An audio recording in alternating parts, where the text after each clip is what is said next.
I thought refusing my sister's demand for my entire bonus check would simply spark an argument. I never imagined it would make me the villain in my own family's story. Within days, she posted tearful videos online, painting me as the heartless sister who let our mother suffer. Strangers sent me hate messages. My parents wouldn't take my calls, and my name was being whispered in every corner of our small town. But the thing no one knew yet was that I had evidence, proof so devastating that when I revealed it, the perfect image of our family would never recover. In our family's photos, we looked like a magazine spread. Matching outfits at Christmas, golden light falling over a perfectly decorated living room, my parents in the middle, Emily and I flanking them like the picture of sisterly harmony. People in town often commented on how lucky I was to have such a close family. I used to smile and nod, letting them believe the illusion. At 34, with a stable job in a tech firm and a modest house on the edge of town, I was supposedly living the dream. What they didn't see were the cracks just beneath the glossy frame. The last family photo we took was at my parents' anniversary party. Everyone was laughing, holding champagne flutes. Emily, in a pale pink dress, stood to my right. She was smiling for the camera, but her eyes weren't on the lens. They were locked on the leather handbag hanging from my chair, the one I'd splurged on after my promotion. It wasn't just a glance. It was a measuring look, like she was already calculating its worth. I felt an odd chill crawl up my spine, but I brushed it off. The following week, Emily called me out of the blue. That in itself was unusual. We didn't talk much unless it was for birthdays or obligatory family updates. Her voice was sugary, sweet, almost too much. She asked about my work, my house, even my plants, things she'd never cared about before. And then, casually, she mentioned she'd been helping out with some family bills. Her tone shifted just slightly, enough for me to hear the unspoken weight behind her words. You know, Lisa, Mum and Dad are still paying off some old debts. I've been covering part of it, but... She let the sentence dangle. I stayed quiet, unsure where this was going. It's just hard, you know? I thought maybe, with your bonus coming up, you could pitch in. It's for the family, she said, her voice wrapping around the word family like a velvet rope. I told her I'd think about it. The truth was I'd been saving that bonus for a down payment on a bigger place. But even as I hung up, something about the conversation lingered, like a faint alarm I couldn't locate. A few days later, I was scrolling through Facebook when I saw my mother had shared a TikTok video. The thumbnail froze my breath. Emily, her eyes wide and glassy, sitting in what looked like her bedroom. I clicked. She spoke in a quiet, trembling voice about how hard it is when someone you love has so much but can't see your pain. She never named me, but she didn't have to. The comments were full of sympathetic strangers urging her to stay strong and cut out the toxic people. My mother's caption read, "Some people forget where they came from." My stomach knotted. It wasn't an outright accusation, but in a small town, people didn't need names to put the pieces together. I shut my phone and tried to tell myself I was overreacting. Maybe she was talking about someone else entirely. Maybe I was reading too much into it. The next morning, while I was making coffee, my phone buzzed. It was a text from an unknown number.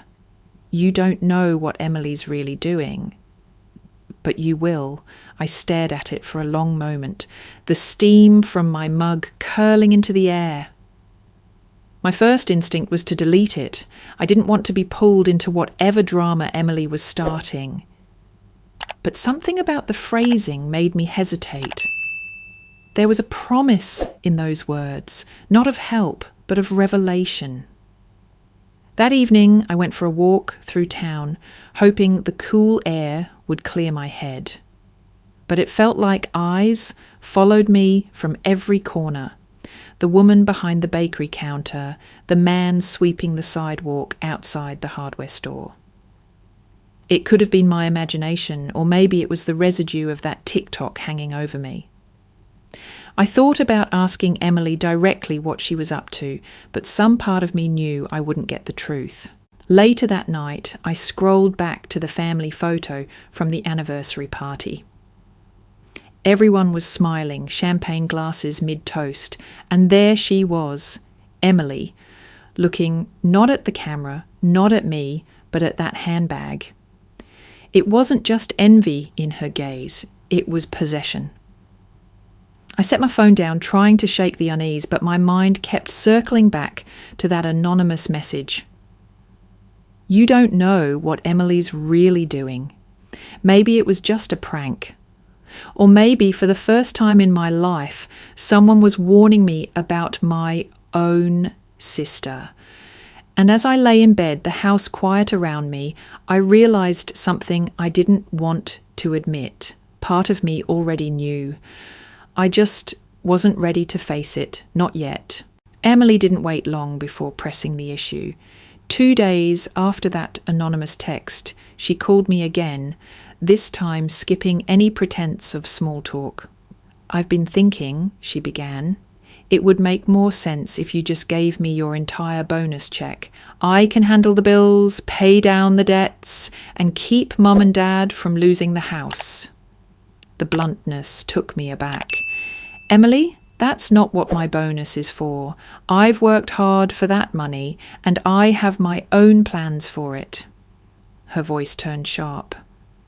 So you're choosing a bigger house over your own family? Over Mum and Dad? I'm choosing to be responsible, I said, and I've helped before. You know that. She hung up without another word. By morning, the whispers had already begun.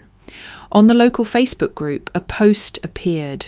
Some people are born into privilege but can't be bothered to help their own blood.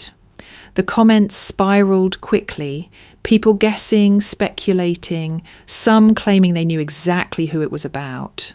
One woman wrote, "If I had a sister like that, I'd disown her." Another chimed in, "Pretty sure we all know who this is." By noon, my phone buzzed with a message from a high school acquaintance I hadn't spoken to in years. "Is it true you're letting your parents lose their home?" I didn't reply. The knot in my stomach had hardened into something heavier.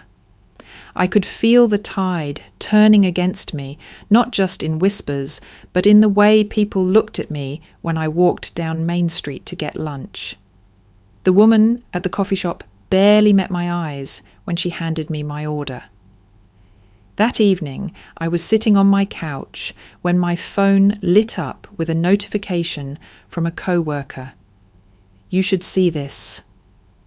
Attached was a screenshot of a text conversation, supposedly between Emily and me. The final line, highlighted and circled in red, read, "It's my money. You could die for all I care." The blood drained from my face.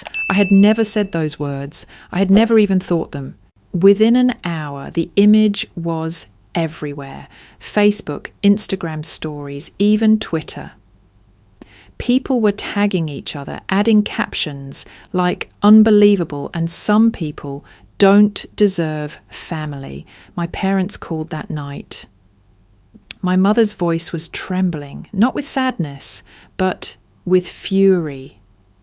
"Lisa, how could you say something like that to your sister after everything she's done for you?" "I didn't say it," I insisted. "That text is fake. Don't lie to me," she snapped. "You've changed. I don't even know who you are anymore." My father said nothing in the background, but I could hear his heavy sighs between my mother's words. They hung up before I could explain further.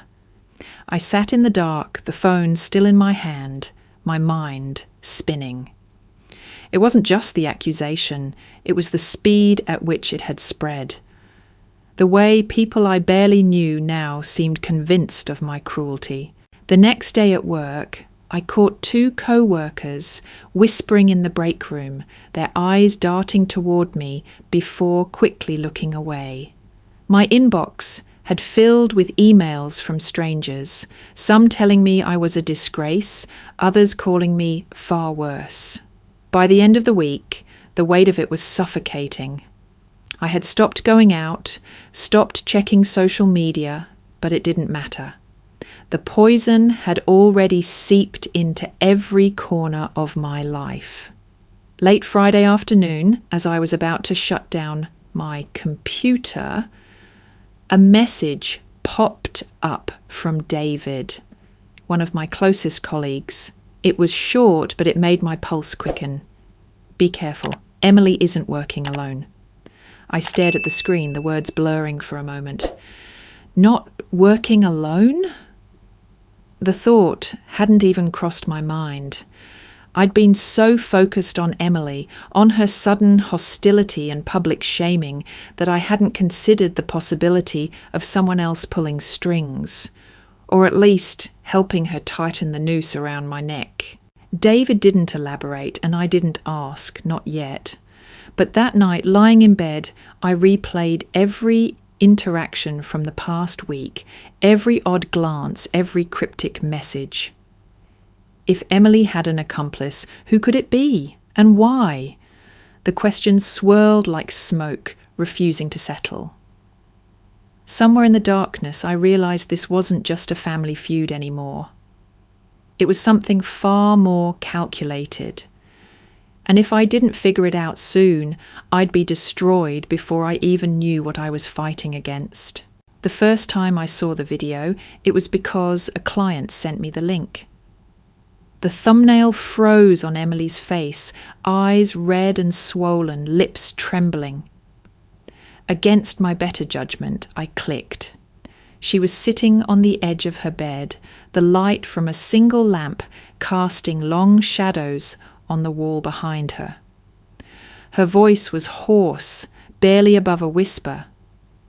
Mum's been in the hospital for days. I've been trying to cover the bills, but my own sister won't even pick up the phone. She has the money. She just doesn't care. The comments scrolled by faster than I could read them. Heartless. Cut her off. Blood isn't always family. By noon, the video had hit 200,000 views.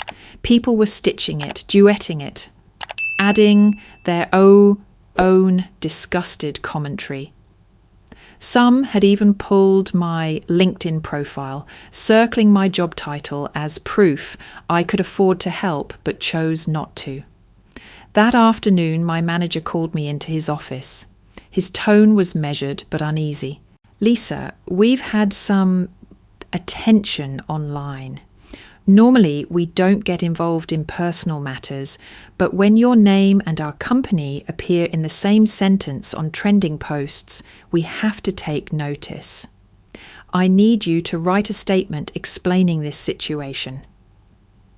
I didn't do what she's saying, I insisted. It's not true. He sighed. That may be the case, but perception matters. Get me something by tomorrow. By the time I got home, I felt wrung out. My phone buzzed with a new email from an address I didn't recognize. The subject line read, "Your choice." The body was only one sentence. If you want this to stop, transfer $50,000 to the account below. We know all your secrets. I read it 3 times, my pulse pounding harder with each pass. It wasn't just a demand for money, it was a threat, sharp and deliberate. My secrets. I didn't know what they thought they had, but the idea of my life being combed through, twisted and displayed for strangers made my skin crawl. I didn't reply.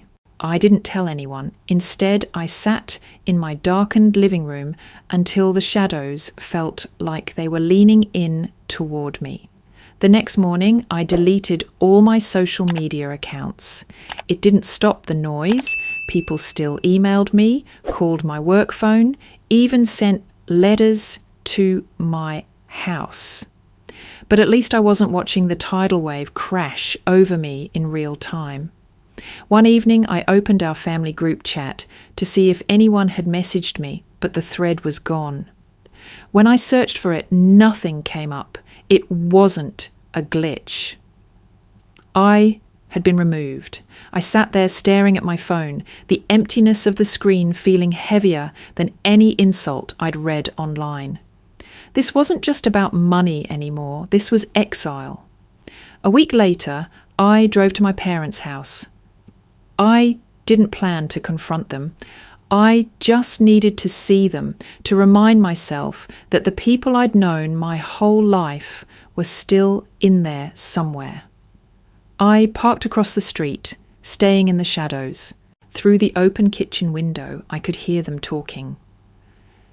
"She doesn't deserve it," my mother was saying. "Emily might have exaggerated, but we can't admit that now. Everyone would think we've been lying all along." "Better to let Lisa take the fall," my father replied quietly. "If we backtrack, it'll be our reputation that's ruined." I stood frozen, my hands gripping the steering wheel until my knuckles ached. They knew. They knew Emily had lied, and they were letting it happen. Letting me be torn apart. Because they didn't want to look bad. Something inside me cracked, clean and deep, like glass under too much pressure. I had spent weeks thinking this was a misunderstanding, that if I just explained myself, the people who raised me would believe me. But the truth was worse than anything Emily had done. My parents had made a choice. It wasn't me. It had never been me. I drove away without knocking, the kitchen light fading in my rearview mirror. Somewhere between their house and mine, the last remnants of hope I'd been clinging to slipped away. The email from David came late at night, just when I thought the day couldn't get any darker. "Check your Dropbox," it read. Inside was a single video file. I pressed play, and there she was, Emily, sitting on her bed in that same pale light I'd seen in the viral clip. But this wasn't the tearful, spontaneous plea the internet had fallen for. She was smiling, laughing even, adjusting her hair between takes. "Okay, let's try again," she said to someone off screen. Then she launched into the lines I knew by heart now. "Mum's in the hospital. I won't help. She's drowning in debt." She messed up twice before she finally got the version that went online. By the end of it, my hands were trembling, not from sadness, but from something far more dangerous, clarity. I called David immediately. "Where did you get this?" "A friend in media circles. There's more, Lisa. She's not just making this up for your family. She's part of a group. They call themselves the Broken Halo Network. Fake GoFundMes, staged crises, sympathy scams. They're good at it, good enough to fool thousands of people and pull in real money." The floor seemed to tilt under me. This wasn't petty family spite anymore. This was fraud. I stayed up the rest of the night digging. It didn't take long to find the donation page linked under Emily's video, tens of thousands raised. But when I looked closely at the payment details, one line stopped me cold. The bank account number didn't belong to Emily. It belonged to my mother. I sat there staring at the screen, my breath caught in my throat. My own mother wasn't just defending Emily, she was profiting from it. By dawn, I knew I couldn't just defend myself anymore. I had to end this. I made 3 calls that morning. one to a lawyer I knew from a past work project, one to a digital forensics firm that specialised in deepfake analysis, and one to a YouTuber named Alex Kane, whose channel was devoted to exposing online scams. Alex's videos had toppled fake charities, influencer fraud rings, even a politician's staged attack. If anyone could help me dismantle this, it was him. When Alex picked up, I didn't waste time. I have evidence of a coordinated fraud operation involving deepfakes, fake illnesses, and my own family. And I'm ready to go public. He was quiet for a moment, then said, "If you're serious, you need to be prepared. Once this goes live, you can't undo it." "I'm past the point of undoing anything," I told him. Over the next week, the lawyer worked on cease and desist letters and potential criminal filings. The forensics team dissected the fake text message and confirmed it had been digitally altered. Alex began piecing together a documentary-style exposé, complete with the raw footage of Emily's rehearsals. But in the middle of all this, another thread emerged, one that hit a different nerve. While combing through metadata tied to the deepfake text screenshot, the forensics team traced the editing software license to someone named Robert Larkin. It took me a second to recognise the name, my mother's cousin, a man I hadn't seen in over a decade. When I asked my lawyer to dig, the answer was a punch to the gut. Robert had held a grudge against me ever since I inherited my grandmother's watch instead of him. Petty, ancient history, but apparently enough for him to join forces with Emily in tearing me down. The realization burned through me. This wasn't just about Emily wanting money or my parents protecting her. This was a network of people, some family, some strangers, all with their own reasons for wanting to see me ruined. I didn't cry. I didn't shake. Instead, I felt something cold and precise settle into place. They thought they'd buried me under lies and shame. But I was still here. And I had proof they couldn't twist into something else. By the end of the week, Alex had a plan for a live reveal. The timing had to be perfect. The evidence had to be airtight. And the audience had to be big enough that once the truth was out, no one could pretend they hadn't seen it. For the first time in weeks, I felt a spark of control. It wasn't hope exactly. Hope was too soft, too fragile. This was something sharper, something with teeth. The living room of my parents' house had never been this full. Aunts, uncles, cousins, family friends. They'd all been summoned for what my mother called a conversation to clear the air. She had no idea how much air was about to be cleared. Alex Kane and his small crew were set up in the corner, cameras and microphones ready. The live stream had already started, numbers climbing into the hundreds of thousands as viewers tuned in. Some were here for justice. Others, I knew, were here for the spectacle. I stood near the TV, a laptop open on the coffee table. "Before we start," I said, my voice steady, "everything you're about to see is real. No edits, no context removed. You can decide for yourselves what to believe." I played the first clip, Emily's rehearsal takes. The room went silent as her laughter filled the space, as she flubbed lines about Mum's hospital bills, as she tried different angles for the perfect tear-streaked look. Gasps rippled through the crowd. Next came the deep-fake text message, displayed side by side with the forensic analysis proving it had been altered. Alex's voiceover explained exactly how the edits had been made, complete with metadata trails and software logs. I could feel my parents shrinking into their seats. their eyes darting between the screen and the floor. Then came the donation records. The account tied to the fundraiser wasn't Emily's, it was my mother's. Murmurs erupted. My mother's face flushed crimson, but she said nothing. "This isn't just about family drama," I said, turning back to the group. "This is organised fraud, and it's been happening for a long time."